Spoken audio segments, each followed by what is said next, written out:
What's up, grinders? I've been given a video to review by one of my subs. It's called "This One Exercise Made Me Fluent in French in 30 Days." Now, before I get into it, you may be hearing some background noise because I'm in a very remote village in China and there seems to be some type of festival going on. And I'm actually going to go check it out right after this video. So let's get through this quick and smart. June 2020.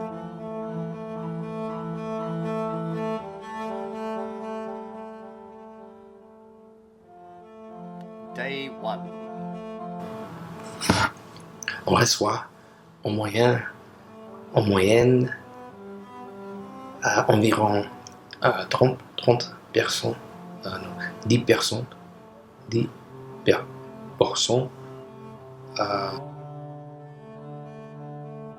Day 3. Parce que les erreurs ne sont pas mal. Les erreurs sont les choses qui sont magnifiques dans la vie. Il faut que tu commences à penser à ça comme ça. Pourquoi est-ce que je dis que les erreurs sont bonnes? Parce que chaque fois qu'on fait une erreur, c'est que on apprend quelque chose. So based on what I've seen so far, he already understood French. He clearly was quite experienced in the language. However, he had no speaking fluency. That's why he was stuttering. And you could see that he wasn't trying to read off a script or anything because his eyes are looking left and right and stuff like that. And then after 30 days, his speaking fluency has massively increased. So by made me fluent in French in 30 days, what he clearly means here is made him speaking fluent, which is obviously a lot different to what most people mean by, made fluent in 30 days. It's like nothing to fluency, but this is just a title. I'm just pointing out the obvious here. So this is more about getting your speaking fluency up in 30 days, and clearly he's done quite well. However, I do have a question for my subs because I don't speak French. I've got a very basic understanding of the language. However, how good is his pronunciation at the beginning of the 30 days and how good at the end? I don't mean his speaking fluency, I mean like his specific pronunciation of the actual language itself, because I get the feeling that even his pronunciation was quite good and it's just about getting speaking fluency up. So let's check out his method because this is clearly a massive improvement. Plus tu passes du temps sur cet exercice, plus tu vas le voir dans tes résultats. Donc pour les débutants, je recommande de faire cet exercice exactement comme je vais l'expliquer, mais pour ceux qui veulent aller plus loin, je recommande de le faire au moins 1 heure par jour, et encore plus pour ceux qui veulent vraiment atteindre un niveau très élevé. Okay, clearly that there is a pre-rehearsed piece. You can tell easily because there's no thinking, there's no like ums, even people who manage to get rid of their ums and ahs out of their spoken language, which is something that I've managed to do most of the time. However, there will be times where I drop them in. You will still take other forms of breaks, like mental breaks, in order to form your next sentence. So this is clearly a pre-recited piece. LanguageLords.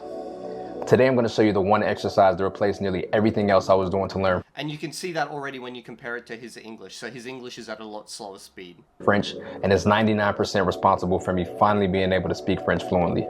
It's a variation of the exercise I used in the video, How I Got Fluent in French in 30 Days, where I did an experiment with a similar exercise. Well, you made a video called How I Got Fluent in French in 30 Days. Okay, I probably need to check that one out at some point. Which brought me great results and helped me to understand how to get fluent in a language. But even if you're a beginner, you can start doing this today as long as you know how to form sentences in your target language.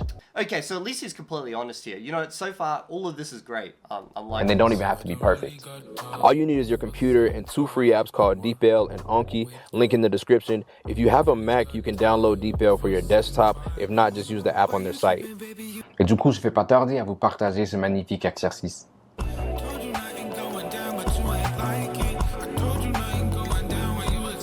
The first thing you're going to do is get on your computer, open up whatever program can record a video, and press record.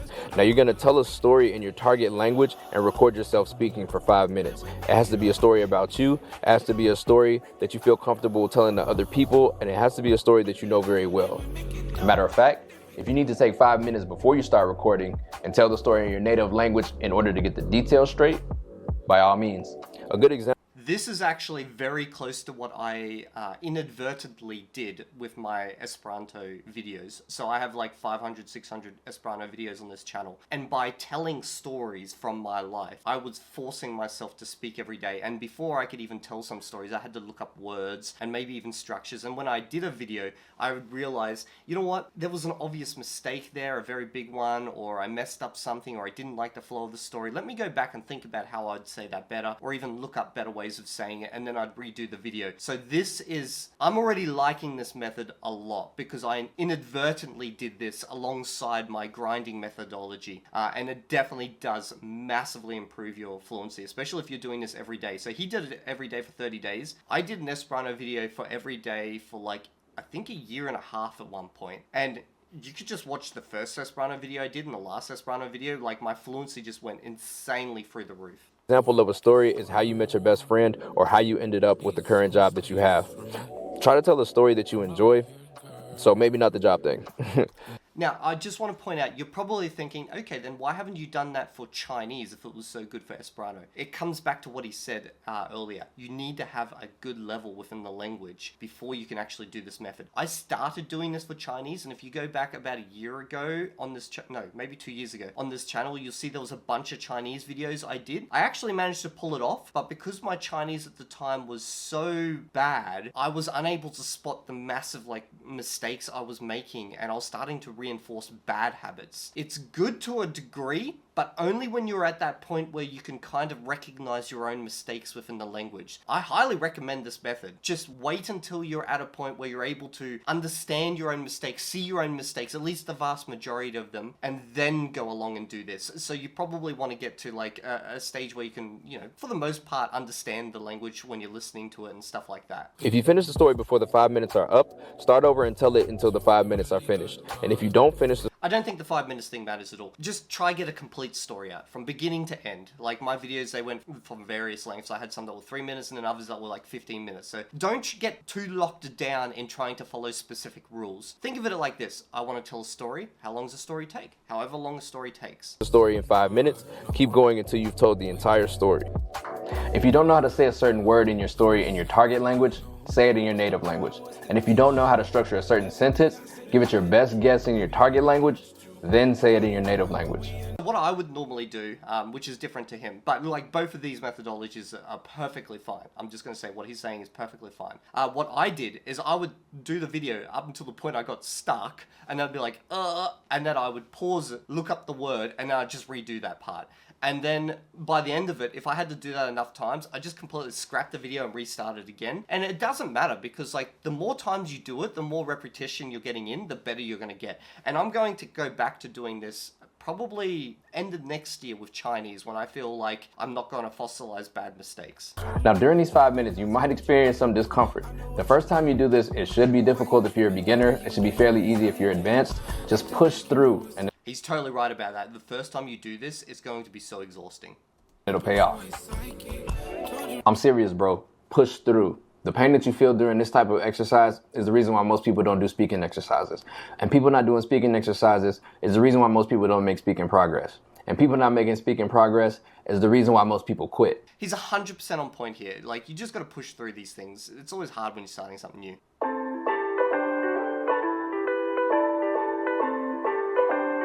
After 5 minutes is up, stop recording and watch the video. Look out for two things while you're watching yourself speak and write them down. These are words that you did not know how to say and sentences that you did not know how to structure. So I'm going to be completely honest. I'm pretty sure his method is going to be way more efficient than mine was for learning, because when I was doing it to make vlogs, and I didn't want to make any breaks with my vlogs. So as soon as I encountered an error, which I considered to be too egregious, I basically just scrapped the whole video and started again because I did not want any cuts. The words you didn't know, translate them in DeepL, and create an Anki deck. Give the story that you told a title and name this Anki deck the same thing. This deck is only for words that you use in telling this story. Don't put any other words in this Anki. So looking at the amount of cards he's got here, and I can only see part of the list, I'm guessing you've got a couple of hours of repetition right here, which is fine if you're up for it. Just understand that like this is going to build up fast, unless you're destroying these decks as soon as you've used them. Anki deck. Every story that you tell will have its own Anki deck. Take the list of sentences you didn't know how to structure, translate them in DeepL, and put them in a Google Sheet. This is good. He's doing full sentences. This is something I always recommend. Never do like individual words. Do them in full sentences so you get context. I don't get involved with the money. Why they got it tall, I didn't know me. Now open your video player again, press record, and repeat what you did earlier. Tell the same story for another 5 minutes. You should see that it's quite a bit easier to do this now that you looked up the words and sentence structures that you didn't know the first time. But telling the story will still likely be difficult at this point. If so, that's fine. Just keep going. Yeah, there was times where I would redo the same video like 6 to 8 times, and the video would be 5 minutes long. But by the time like I'd finished, it'd be like several hours later. After the second session is done, watch the video. You'll notice that you probably didn't tell the story with the exact same words and sentences as you did the first time, which is a good thing. So write down any new words that you didn't know how to say, and write down any new sentences that you didn't know how to structure. Add the new words to the Anki deck that you created earlier.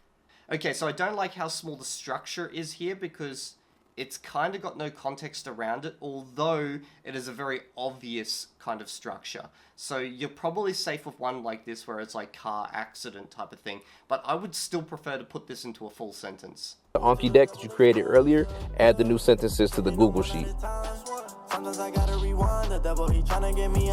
Finally, so this is interesting. He's adding sentences into a Google Sheet, and I'm guessing he's going to just repeat after those, and then he's doing individual words in Anki. open your video player and repeat this process a third time. Put any new words in the Anki deck and any new sentences in the Google Sheet. You'll notice by the third time doing this that you've already become a lot more proficient in telling this story.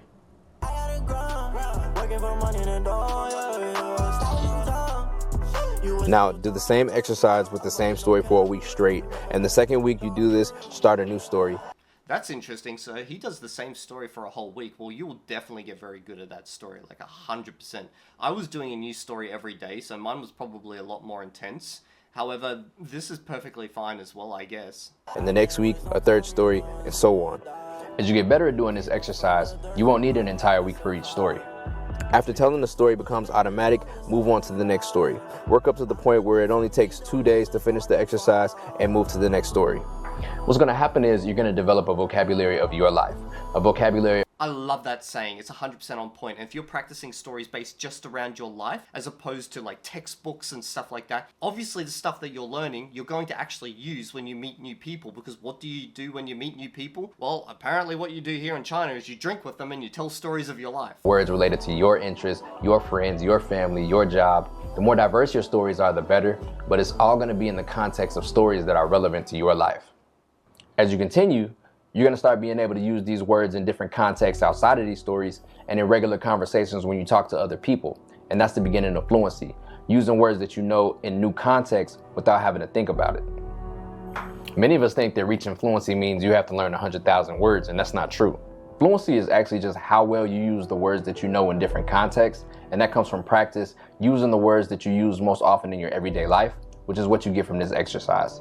This is one of the things that can trip up a lot of people with fluency, especially in YouTube videos, is that fluency has very different meanings to different people. So fluency can mean like, you know, almost native level, or it could mean you're able to use your current vocab to a level which is, you know, easy to describe and understand everything you hear type of thing. So here, his description is perfectly fine. It's on point. Okay, the last thing is to use Anki to really internalize the words that you learn. Go over the Anki. This is the one thing I don't like, is having individual words in Anki. You should always put them in some form of context. Even though you don't care about the context, put them in context, because there is, especially with languages that are divergent to, say, English, or are very far removed from English, you can have multiple words which would mean to dispute in that language, but you would choose very specific words in very specific contexts, obviously. So just having that context helps. Even if you don't want to practice it, you don't even need to use the context when you're practicing. You just see it there, and it just kind of reinforces that this word's related to this specific scenario. Deck that you created for this story at least twice a day. I recommend once right before you start this storytelling exercise, and once either before you go to bed or right after you wake up. Do the same thing with the sentences that you put in the Google Sheet. Just read over them, don't really stress it. Also, one thing he had on the front of the card, the written form of the language, I'm guessing there was no audio. I prefer to have audio there so you're hearing it as well as like reading it, but obviously that increases the workload. And also, if possible, I kind of avoid the written form because you kind of pick up the written form as you go anyway. So I just want to focus on like listening to it. This will make telling the story much easier the next time by helping you to recall the words that you need faster. And you're gonna notice that after just a few days of telling this story, you're gonna be able to tell it almost automatically. And you're gonna experience what it feels like to speak fluently without really having to think about what you say. He's 100% on point here. Finally, take it a step farther and get a language partner. Write out your entire story beforehand, send it to your language partner during your session, and let them correct it and tell you why they would change certain things. This will help you improve your grammar and find more natural ways of saying things. Yep, that's also 100% on point so far. This entire video has been a great methodology. I'm loving it. I found my language partners on Hello Talk, which you can download on the App Store. If you know other language exchange platforms, put them in the comments to help people who want to find a language partner. Check out the video, How I Got Fluent in French in 30 Days, to see the results I got with a variation of this same exercise where you use source content like articles and videos instead of stories. That version is a little bit more difficult if you're looking for something that's a bit more advanced. Okay, overall, I agree with everything in this video. Obviously, the title's a tiny bit clickbaity, but it's YouTube. What can you do? His methodologies are on point, 100%. I pretty much used a variation of it. I highly recommend it. You will get fluent. The only catch I would say is make sure you're at a stage where you can recognize your own errors within the language. I did upload my videos online. You don't have to do that, although there is one massive benefit to that. As soon as you make a mistake, all the grammar Nazis are going to attack you, and you can just use them to learn. It's actually a great methodology of using those people's vitriol and hatred against you for your own benefit. But yeah, I recommend it. 100%, like 10 out of 10, great video. This guy obviously knows what he's on about, very good. Guy didn't leave me with anything to critique. What the hell am I doing here?